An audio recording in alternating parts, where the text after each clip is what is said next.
You're on. All right. Gene Cunningham here. Sitting down is our erstwhile cameraman, And Guy Goodell here. Guy Goodell. And I was kind of prompting Guy that we should have a regular feature here. And since we're starting a new book, I'll show you the book. Original Intent. If you can see that. I don't think you can see it. Anyway, it's by David Barton. And we've been around so long that we've actually experienced life, and we can filter events through what's being talked about here, which is basically the original intent of the Constitution. I've been going on and on and on for decades about how we, the people, are permitting the Constitution to be destroyed, and it's happening as we're sitting here now with the recount on the fraud charges, and it's 20 degrees out, so all hell's breaking loose, or all cold's breaking loose. I don't know. Anyway, so we're going to get started here, and what I thought we would do is, before we get into pages of examples of stupidity and craziness that you probably are not aware of, and talk about the First Amendment, 14th Amendment, and that sort of thing, I thought we should give our own opinions, our own background from our lives. And mostly I think Pastor Goodell could talk to that because, I'm a nice U.S. guy. I've always been around, and I appreciate our Constitution and the religious freedoms.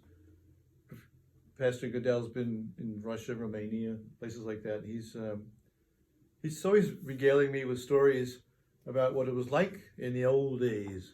He was even arrested by Putin.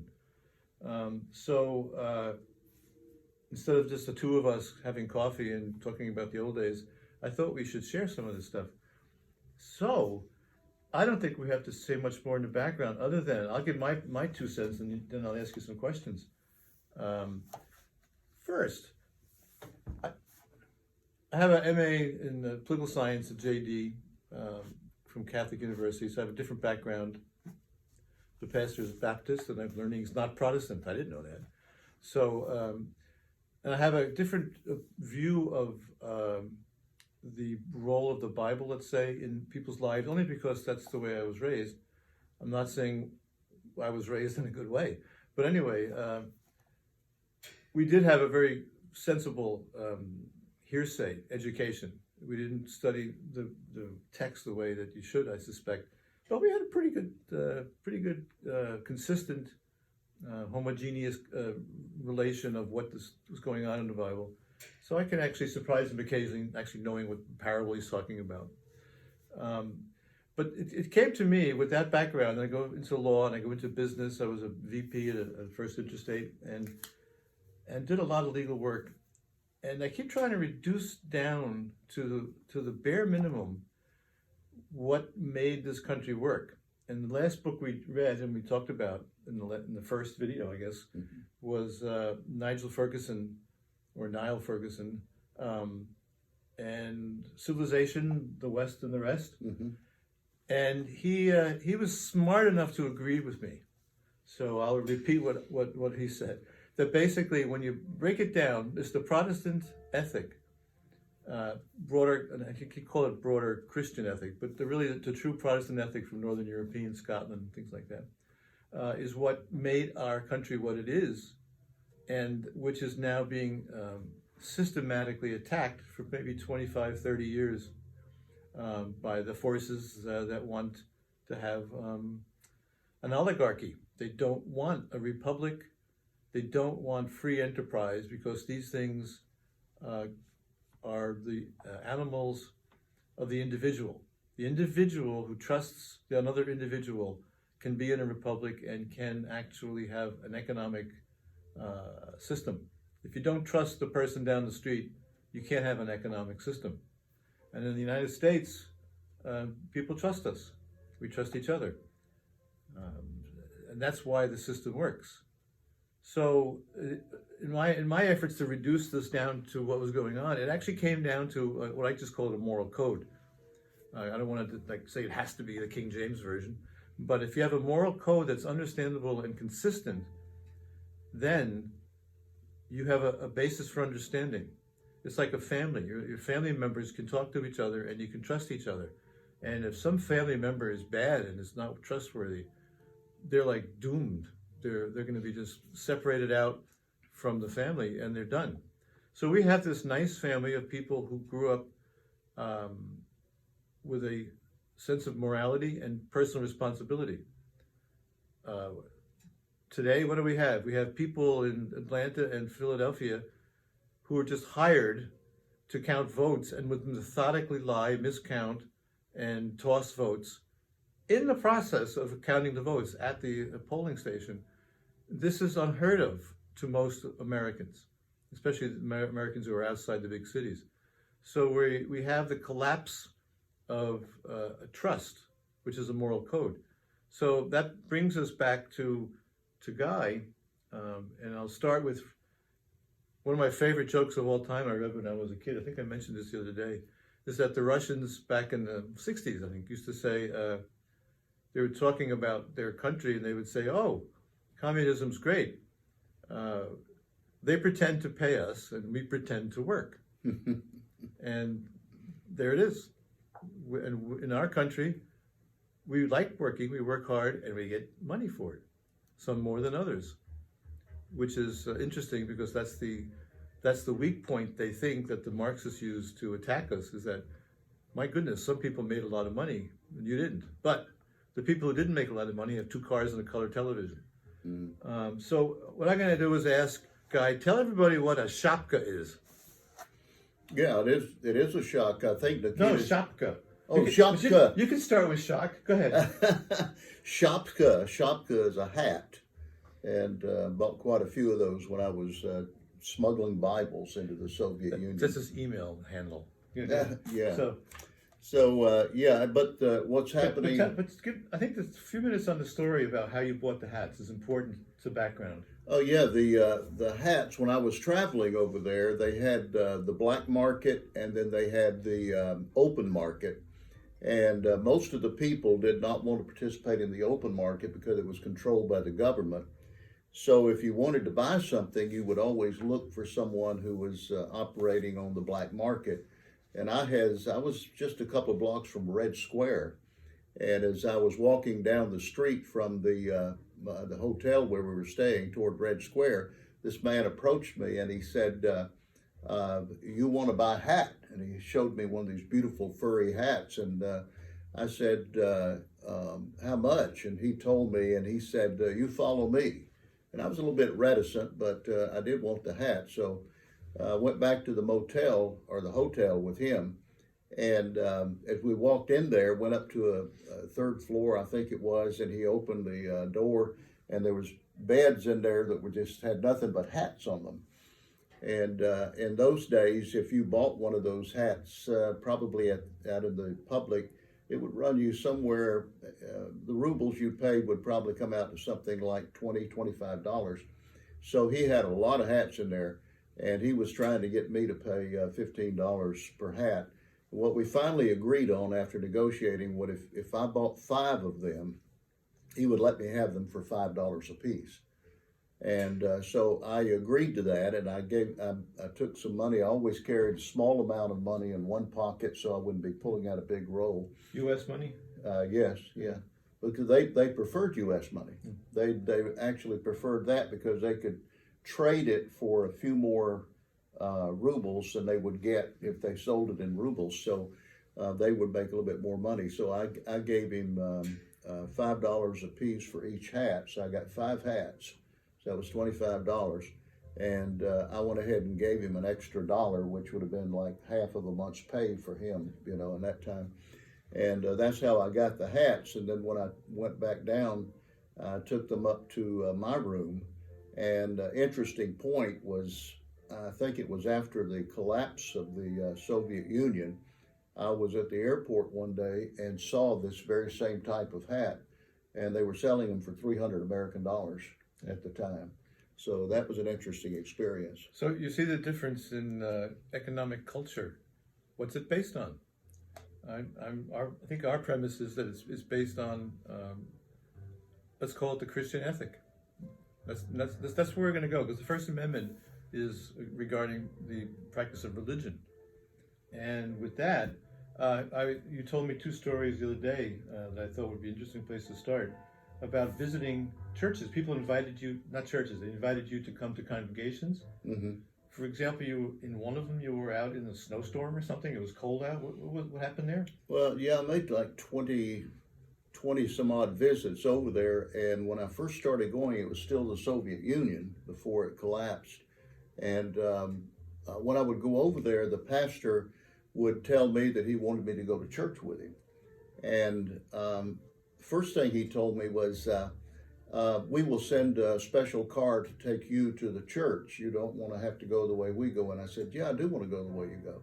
So we had to get up at 4 o'clock in the morning, shave, shower, eat breakfast, and then we had to go downstairs and wait on a bus. And you couldn't always get on the bus because it was crowded, even on Sunday morning. People were going places. And I think we had to wait in a snowstorm for probably the third bus to come along before we finally got on it. And then we drove 45 minutes on the bus. We got off and went to the subway, rode another 45 minutes on the subway, then stood on a platform and waited for a train to come. And when the train came, I thought it would be really warm inside the train. But when we got inside the train, there were no windows and snow was just blowing all inside the train as we went along. So we went on the train for about a half hour. We got off at a village and we had to go through unplowed snow, probably about 12 to 14 inches. And then we came to a barn, and that's where the service was for that day. On another time, when I went with them, he said, we are meeting in a location. We don't meet in the same place every week because the KGB would be informed about that. So then we went one time to a clearing under a bunch of fir trees, and it was snowing. Snow was coming down pretty heavily. And after we stood there in the corner, of course, we were all dressed, double and triple layers because of the cold. And people began showing up, and he introduced me, and I spoke, and I'd say there's probably somewhere between 35 and 50 people there, and we're standing under these fir trees. And I preached for 30 minutes, and of course, he translated, so it was a full 1 hour. And I said, so are we going to leave now? And he said, they'll stay here as long as you'll speak. So I think I spoke maybe another hour or two, and then we left. And he told me, he said, people are so hungry for the Word of God. He said the weather means nothing to them. And he said if you preach somewhere, they'll stay all night just to hear you preach the Word of God, even though they may have to go to work at 6 o'clock in the morning. So that's some interesting experiences there. And then one time you told me a while ago, you were in a more urban environment, and you had to go up to the 4th or 5th floor on a walk up? Yeah, we had, they had periodically what they called apartment churches, but they didn't announce them or anything like that, and they moved them around from apartment to apartment so there would not be a constant traffic into one place. And on this one occasion, I asked him, I said, this was after the barn, where I spoke in the barn. We came back and I said, do we have a Sunday night service? He said, no. He said, we get there at 9 in the morning, stay till 3 in the afternoon. And he said, we have several speakers and we have the children get up and quote the Bible and things like that. So he said, we don't have a night service, but he said, there is a Bible study. And I said, well, can we go to that? And he said, sure. So we set it up to go to the Bible study. And we went to I think it was 13 floors in the apartment building. And when we went in the bottom floor, he said, we'll go up in the elevator. Well, the elevator was about the size of, if you're old enough to remember, telephone booth. Yeah. You can get maybe 2 or 3 people in it. It's crowded even at that. But I said, can we walk up the stairs? Because I noticed people all the way down. And he said, these people are waiting to hear you speak. 13 floors. Yeah. And I said, well, can we go up and meet these people and shake hands? And he said, that'll take a long time. And I said, let's do it anyway. I said, tell me how to say hello and pleased to meet you. And so he gave me a couple of Russian words, Здравствуйте and Очень приятно.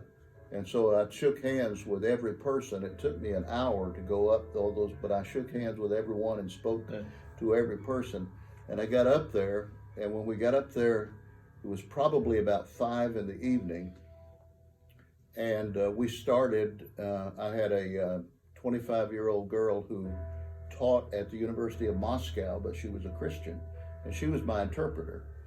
And so she interpreted as I spoke, and what I did is I just took the miracles that Jesus performed, and I spoke about each one of the miracles. And then after I get through speaking, crowd would go out, and another crowd would come in. And so I finished that one, crowd would go out, another one would come in. And what I later found out is the crowds that were being released would go down and get at the end of the line again in hopes they'd get in for the second time. Yeah. This went on to almost 5 o'clock in the morning, so it's almost a 12-hour period. Yeah. We had a couple of breaks for some tea and some little cakes that they made, restroom breaks, things like that. But it was a fascinating experience. It was such a hunger for the Word of God. Well, and okay, so now we have a contrast. This is back in the time when basically the Soviet Union was right out of George Orwell. They were trying to keep the churches under control. If they were outlawed, correct? Religion, yes. And he comes from a place where the entire nation was really based upon a simple religious belief. Not simple, but a religious belief that the individual should be moral and honest and work hard and actually get paid. So what I think that's is an interesting background as to where we're coming from and where we're heading towards. If you look at Venezuela, it was once one of the wealthiest places on earth, maybe 10 years ago. Mm-hmm. And thanks to Dominion software, the Marxists got in, and now it's a drug cartel haven, and the Chinese and the Russians are there, and the people on top are making a lot of money. The people in the street have lost, I think, 25 pounds each as an average. So there's a reason to defend religion, and that takes us to the religion of the United States when it started. And in the beginning, Mr. Barton says there's about 250 people who were technically our founders. All right, we only know about 4 or 5 names, but they were all founders, and almost all of them. Can we say most of them were actually religious preachers? Well, of the 56 signers of the Declaration, there's probably about 90%. They were either pastors, Sunday school teachers, or active members in what today we would call an evangelical church. At that time, it would have been like Congregationalist or something. Yeah. But they would be today called evangelical. Yeah. And the amusing thing is, with the rewriting of history, just like you find in Animal Farm, we're told that that's not true. They weren't religious. They were bad people. Jefferson had slaves, which he had through his wife. He got married. And it's a denigration of the people who started all this. The reason I'm here and the reason he's here, and our economy is here. These are the people who were very religious and took things very seriously. And when they were faced with an issue, they didn't spin it. They didn't try to figure out how to get around it. It wasn't a game. When you're trying to figure out an issue, you were trying to figure out what's right and justify what's right. And in fact, many people, if something good came to them by deciding one way, they would decide against themselves because that was not the moral thing to do. This is almost unheard of, at least in this part of the world. We're in New York now. I'm sure there are vast red areas of the country where this is understandable. So what we're talking about is the religion, and the founding fathers came from England and also from France. There was some French, where there was state religion, and that was like History 101 of England is ridiculous. There are people killing each other. You can't even tell the difference between them, except one said they were Catholic, the other one said they were Protestant. They believed in the same Bible. To our frame of reference, it's ridiculous. But it was part of the control structure. The king was now Anglican, and then the queen was now Catholic, and that was the control structure. It was like the Republicans and Democrats. It had nothing to do with a belief in God. Everybody believed in God, I think. They believed in some kind of even criminal types would actually accept that they were doing something that was wrong. Today, criminal types they're like sociopaths. They just do whatever they want to do because there is no outside moral code. And if you have no moral code outside of the individual and relativistic view, then you have no culture. Okay, you have anarchy, and then you have to have an oligarchy to put you down and put you in place and make sure that you go to work. So the First Amendment, and I'll let Guy talk about this because this would be something he's suffered through for decades. It does not say that there's a separation between church and state. Let's think about that for a second. There is no separation between church and state. It's ridiculous to think that the people who are pastors would say that. What they did know, and you always have to remember the founders are coming from an environment of the mess that was going on in England. What they did know was that the creation of a national religion was one of the biggest problems. That's why people fled. They went to the Mayflower came over with people who were fleeing. They were a little crazy on their own, but that's okay. So they understood that you can't have a church run by the government. And it's not what you're told. That's it. So why don't you give a talk about that, and then we'll run through some examples. Well, yeah, the First Amendment says that Congress cannot establish a church or interfere with the free exercise of religion. And the states, I think in the original colonies, David Barton points out that in the original colonies, they tended to create their own constitutions because the government wanted the states to be united, but they wanted them to have individual freedom to make decisions concerning religious expression. So the early constitution, if you read the constitution of the original colonies, those constitutions all focus on following the First Amendment to the U.S. Constitution and giving people the freedom of religious expression. But the states are not allowed to control religion or religious expression because that's it. They're basing it on the First Amendment in the U.S. Constitution. That's right. And I'm sure we'll hear about it later, but a guy was actually a party to a lawsuit where Kentucky was trying to shut down his religious school and arrest him. Was it homeschooling? We started out homeschooling, and then there were so many people in our church that were fed up with the state school system. We started educating their children, and then we finally said, we better organize this a little bit better. So then we started a Christian school from that point. And surprisingly, Kentucky, the state was against this. They were like losing control. I can just see the people in the teachers union having their heads on fire. So they went after Guy, and they wound up in the Supreme Court, and he won in the Supreme Court, or his church won. And you're going to find that in recent years, the freedom of religion cases the decisions are swinging back toward the religion. For a while there, and we should look at some of these, they're bizarre, the decisions about keeping church and state separate. Should we go through it, or do you have an additional comment? Well, on the separation of church and state, as you pointed out, it's not in the First Amendment. The purpose of the First Amendment was to keep the federal government from interfering with religion, as you well know. But what happened in our case and in some other cases was there was an effort to get the government to determine what we could and could not do in a religious system. The separation of church and state, as you pointed out, is in I think the Baptists in Danbury, Connecticut, were concerned, and so they wrote to Thomas Jefferson and asked him to explain a little bit about the separation. The freedom of religion is what they were really concerned about. So he wrote back to tell them that the First Amendment prevented the government from being involved in the church. It had nothing to do with the churches being involved in government. In other words, in those days, most of the people that were in government were either professing Christians or they were deists, and they believed in the moral code that you were talking about.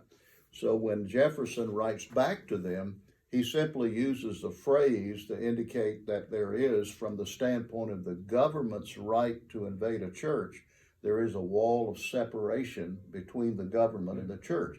And it's to protect the church from the government, not the government from the church. So that's the issue there. And that's the beginning of the big lie that's resulted in an entire book about there is no separation between the two.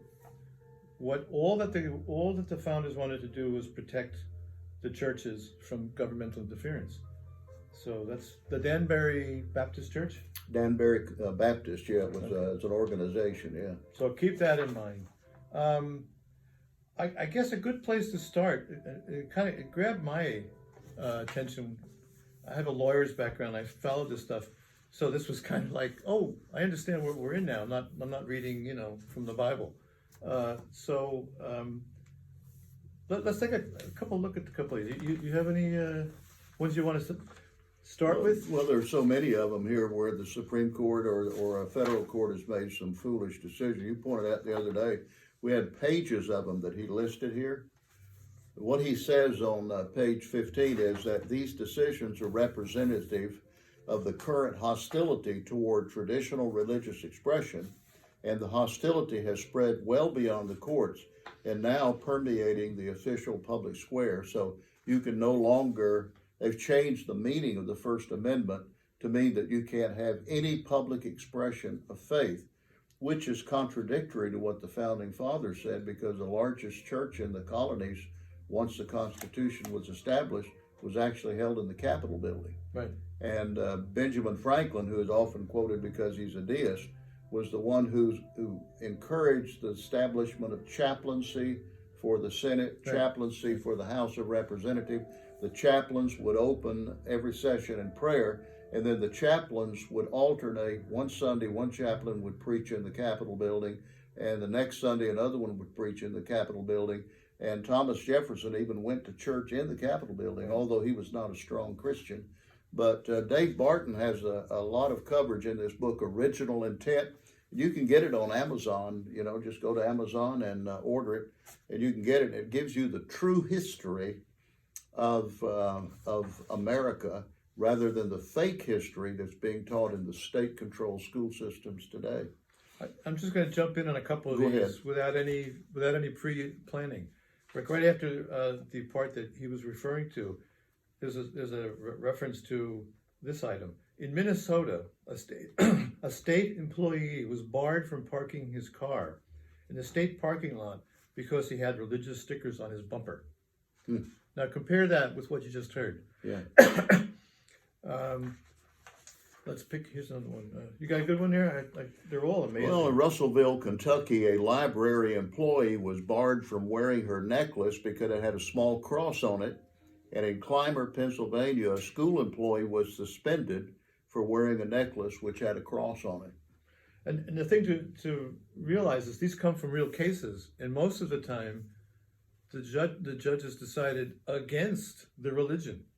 So if you had a little cross on a necklace, mm-hmm, that would be in violation of the Constitution. But if you had a SWAT sticker on your back, and this is a First Amendment case, that's free speech. According to the Supreme Court, that's free speech. You can walk around with a SWAT sticker on your back, even in school. So there's consistency is irrelevant when we're talking about the people who are trying to stamp out the moral code. And they have a good list of 25, 30 things that they have to do to overcome our republic, which they've been very effective at. And one of them is to destroy the religious basis of the Constitution and also of the ministers and priests. And the COVID scare has been politicized to where even here in the state of New York, if you wanted to hold a BLM or an Antifa rally, you could do so, and you didn't have to wear a mask or practice social distancing, but you couldn't go to church because churches were considered non-essential. Since people might see this, I won't ask you if you're actually holding services. So,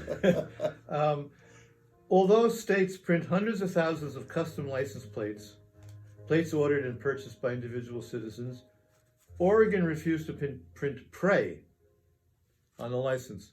Virginia refused to print "God for us," and Vermont refused to print, and he had explained this to me, Roman S5 or Romans 5 or JN36TN.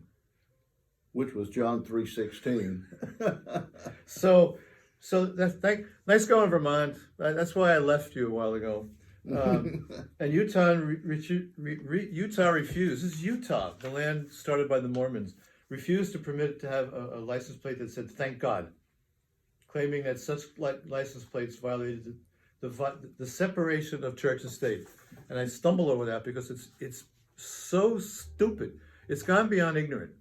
You can have people who are brainwashed, you can have people who don't know anything, and they're so ignorant. We're now dealing with stupid, and stupid has to be where you have access to the information and you still are incapable of making a decision. So there's nowhere in the Constitution where there's a separation of church and state. And you look over on page 21 where Barton summarizes this whole thing. Here's what he says. He says, while all of this transformation has occurred since the 1947 introduction of the separation metaphor in Everson's case, significantly, none of the activities currently restricted represent any violation of the actual wording of the First Amendment. That amendment places prohibitions only against the federal Congress and not on states, community schools, or individuals. Congress shall make no law respecting an establishment of religion or prohibiting the free exercise thereof. However, under the court's new First Amendment, Congress now means a student, a citizen, a teacher, a soldier, a school, or community. Make no law means you cannot have expressing anything about your faith in public. And establish a religion means allow religion. And establishment of religion now means to express one's formally constitutionally protected free exercise of religion in an official public forum or arena. Yeah, I think we should wrap it up because when you go too long, people lose the ability to concentrate. I know I do, especially young people today. I taught for most of my life, so did Guy, and it used to be when I was in school, we were taught you should have a subject matter of about 35 to 40 minutes. That's about the attention span of the student. And then I kept hearing it's down, down, down. I think it's about 8 minutes now. And once you're beyond 8 minutes, they're like, you've lost them. They have to get their phones out. So let me just go through that again. Congress shall make no law. No. Students, citizens, teachers, schools, communities, no laws. All right? Make no law means you can't just have a cross. You can't carry a Bible. That's establishing religion according to this theory. Establishing does not mean to allow. If you allow people to pray, you're not establishing a religion. The Supreme Court will say, well, it stresses out other people in the class. But I don't know where this psychobabble comes from. But if a person wants to pray, they're allowed to pray, except what? In a public school? If the teacher sees you? And then I'll bring up two cases, and then we can conclude. One is I used to love to substitute teach, and I was teaching in a school down in, I think, Stillwater, just a few years ago. And I have a whole system of teaching reading, how I can improve reading, right? The system is this. I have them gather around, it's like 4 or 5 people who can't read, and I would read to them the opposite of what you would think. And I would make them follow me, and then I would purposely make a mistake, and they had to go like this if I made a mistake. So they were totally focused on what I was doing and trying to catch me making a mistake. So at one point, it was a story about Harlem or something. It was, typical Sesame Street kind of book. And I used the word Jesus. I'm a New York City kid, so people are called Jesus. That's a name. So, and I looked at one of the boys and said, because he's going like this, Jesus. And I said, well, you say that's a mistake. It's not really a mistake because that's Spanish.